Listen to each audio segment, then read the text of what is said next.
Let's talk about drugs in the ancient Americas. In this video, I'll talk about what kind of drugs were available to them, what were they taking, how do we know that ancient people were taking drugs, and finally, what did it mean to them?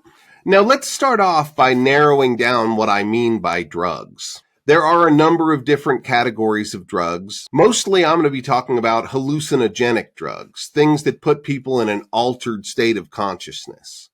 But there were other drugs in the Americas too. Some of them were very ubiquitous. But they were things like stimulants and depressants.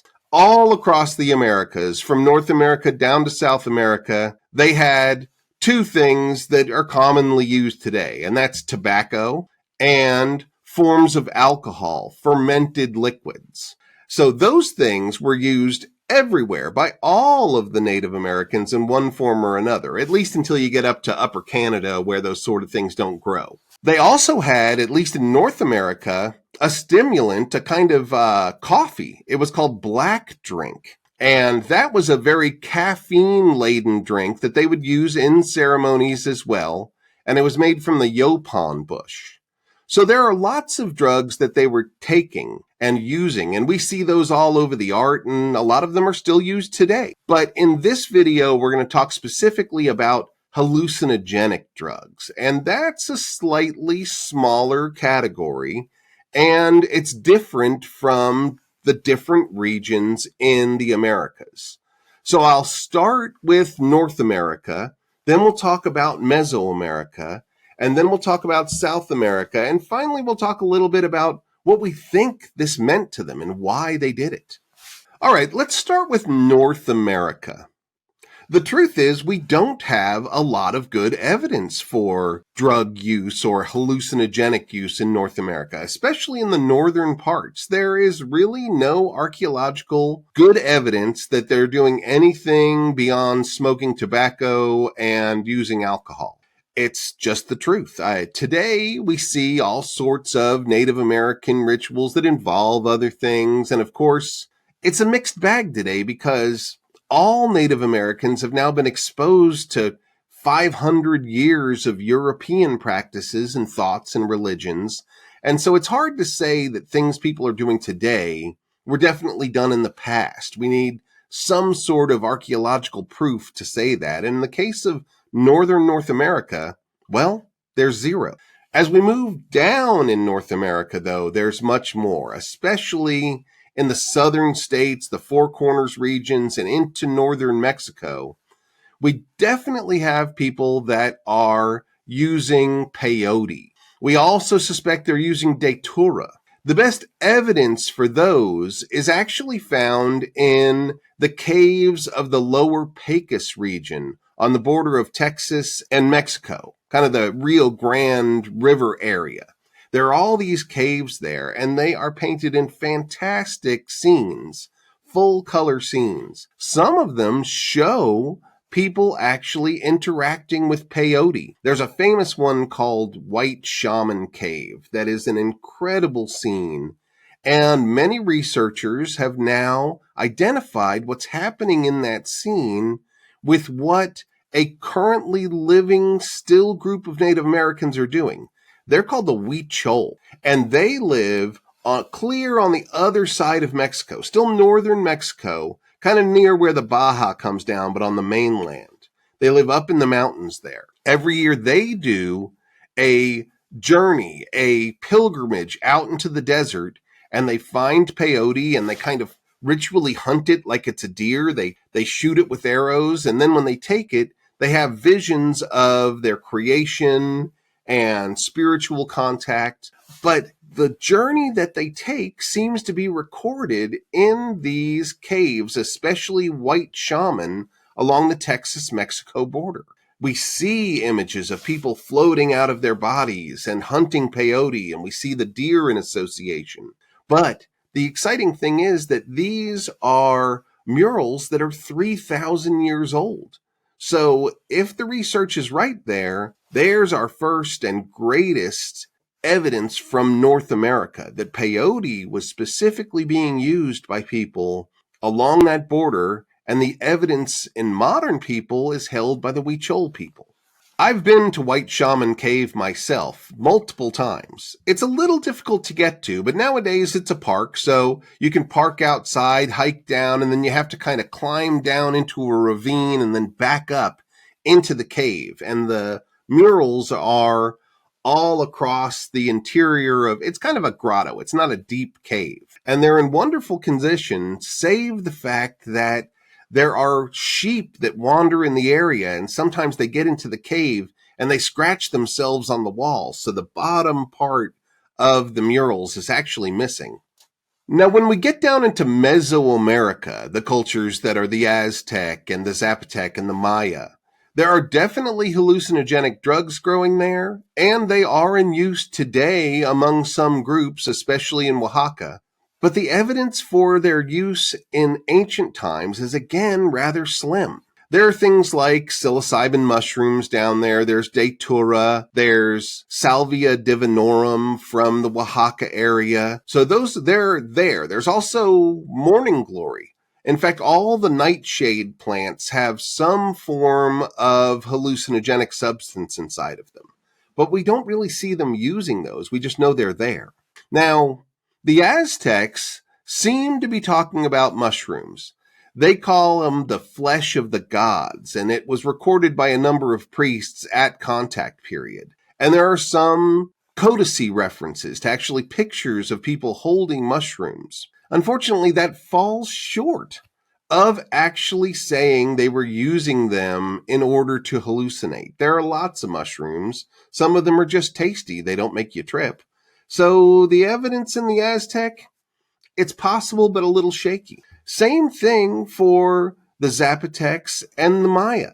We know that they're using tobacco. We know that they're using fermented alcohol, and they drink that to the point of really getting sloppy and out of their heads, but it's not quite hallucination. There's a tantalizing set of statues from the Maya area as well that depict mushrooms, stone statues. None of them are very big. They're like a foot tall or so, but all along the Pacific coast and up into the mountains. They're very specific. There's nothing in the Yucatan. There's nothing in the upper parts of Guatemala. It's the highlands of Guatemala and down onto the Pacific coast where we see these statues. And they're interesting. And there's a lot of them. There's over 100 of them total. And they show mushrooms with people coming out of their stems, sometimes at the base of them. There's also sometimes animals or other things.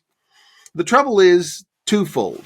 One, it's not a very strong pattern. They're different all over the place. They're not one symbol.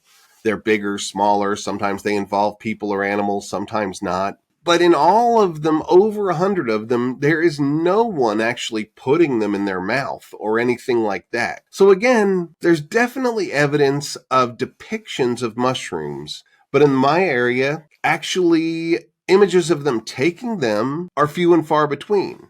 Now, of course, if they crush them up or they put them in a brew, we wouldn't see them iconographically as eating a mushroom like's done today. So there's a possibility there. If there's one place that I see where it might be happening, it's in these odd images that show the Maya doing enemas. They basically are putting some kind of liquid through a tube up their butts. And it's there in a number of pots. We see these interesting pots that on the outside of it says Akbal, which just means darkness. And there's a tube leading from them up to the people. And in some cases, the people look like they're stumbling around, like they're drunk or something. So there's another potential place where we could be seeing the use of hallucinogens in ancient art. But just like the Aztec stuff, it's a little flaky. It's not a smoking gun. It's just a possibility.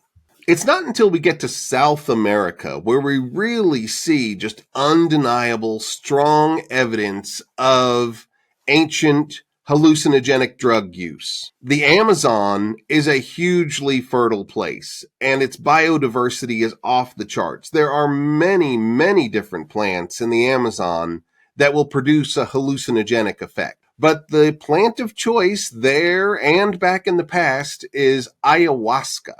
Ayahuasca is a vine that grows in the Amazon, and it's a very, very powerful hallucinogen. And we know from many different modern ethnographies that shamans in that area are taking ayahuasca in order to help their clients.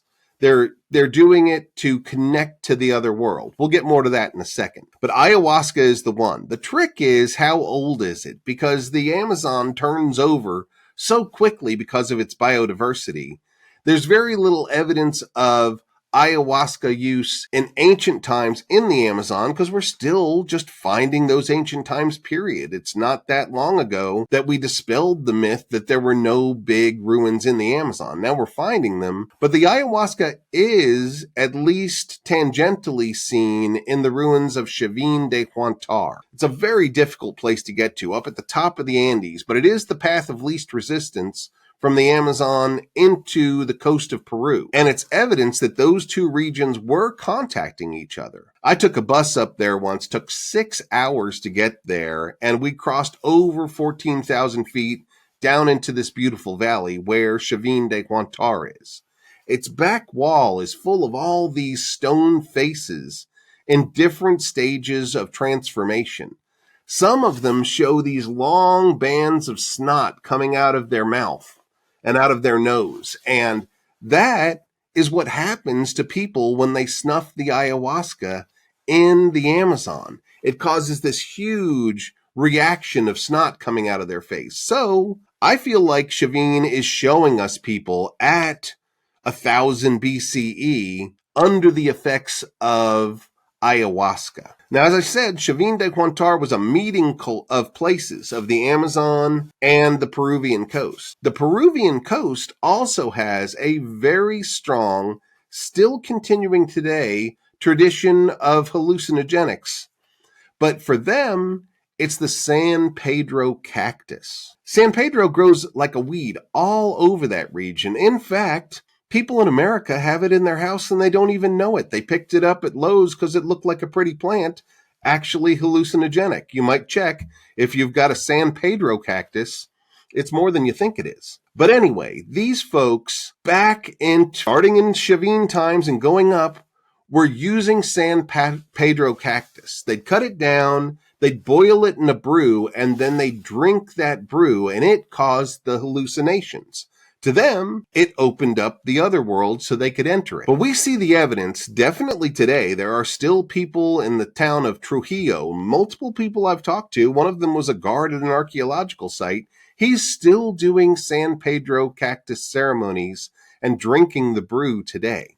But if we go back through the Moche area where that was and all the way back to Chavin, we see interesting images of that San Pedro cactus.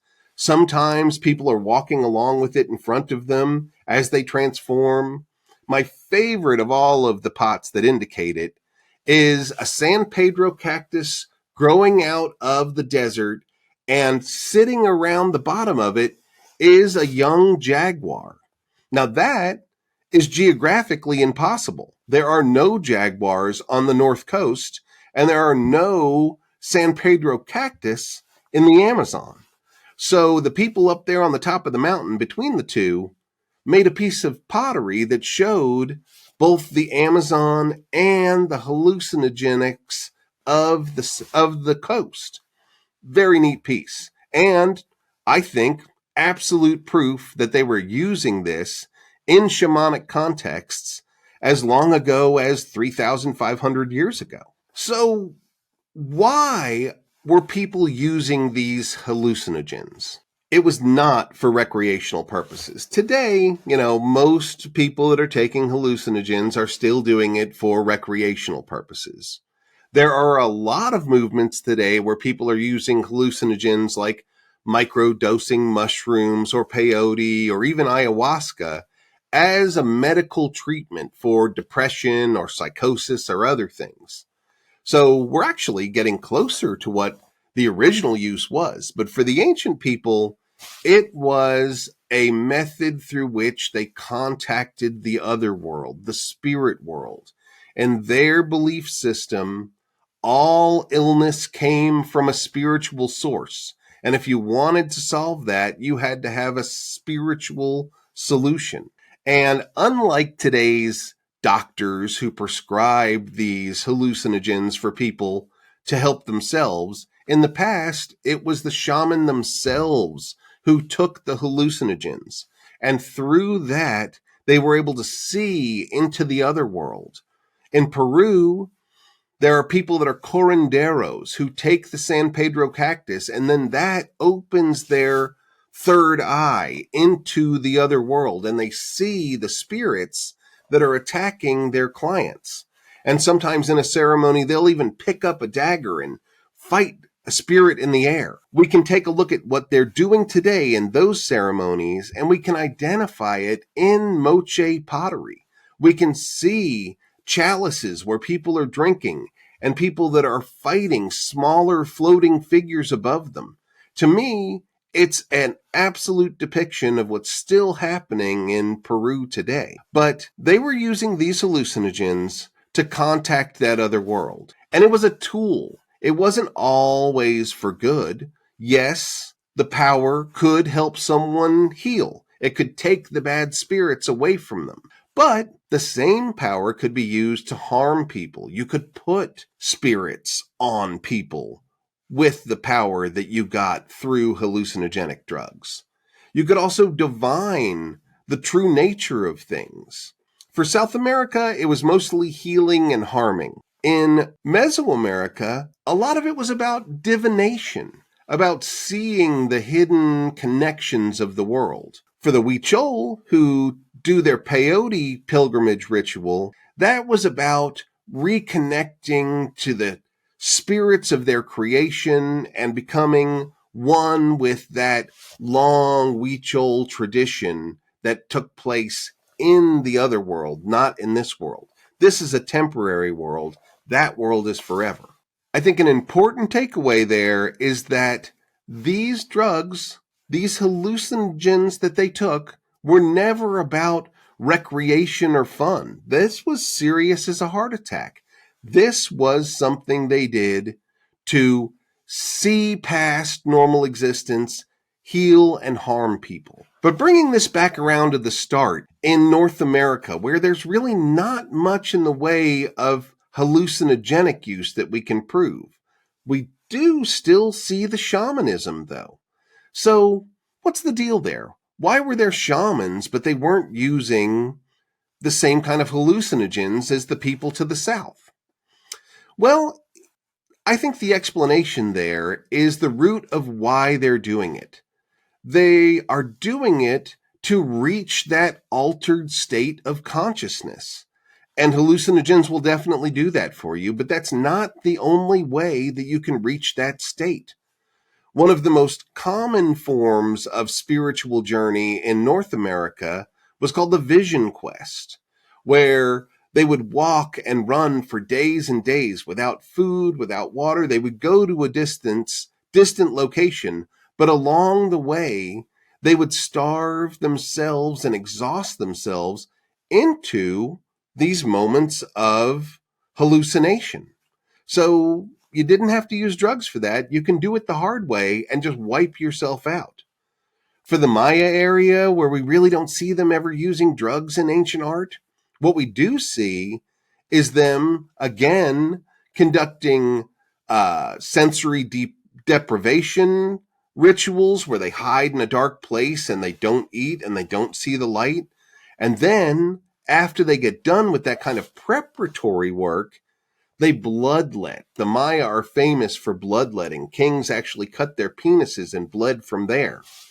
But if you're exhausted, you're starved, and it goes on for days, and then you cut yourself, that traumatic blood loss, that triggers a hallucination as well.